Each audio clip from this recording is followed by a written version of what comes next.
Hello mga guys, ang tanong po, paano po ba masisingil yung paluwagan sa Pilipinas na sa ibang bansa? Sa Qatar po siya, 40 mil daw ito. May resibo ka dyan, may combo message kayo, yung tinatawag na conversation message.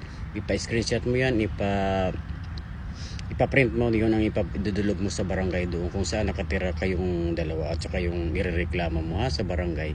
Hindi po pwedeng kasuhan yan sapagkat ay maubos din yung 40 mil mo, kasi pag akyat pang ng kaso ay 10 mil na po. Tapos pa ano po pa tawag dyan, mag ano po kayo, ang tawag dito, maghihiring-hiring, ubos din yung 40 mil. Dahan-dahanin mo lang ang pagsingil, ipapirmahin mo sa barangay, tapos yun, dahan-dahanin mo lang magsalita kasi mahirap, kasi nga ang 40 mil maubos yan kung ano mo sa asunto yan. Kasi hindi man pwede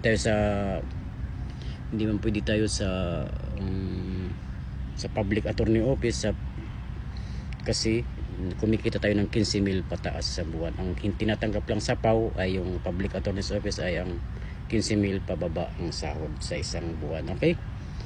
Patawag mo yung nagpaluwagan sa'yo, yung utang na yun na 40 mil dyan yung nasa Qatar at sa Pilipinas mo uuwiin ngayong Marso.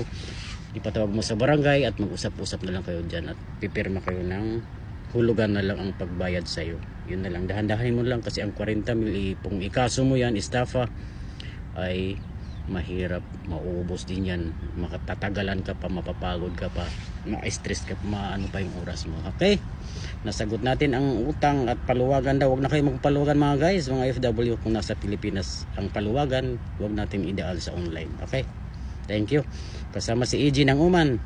Magandang umaga sa Pilipinas, magandang tanghali, magandang umaga dito, magandang tanghali dyan. Thank you.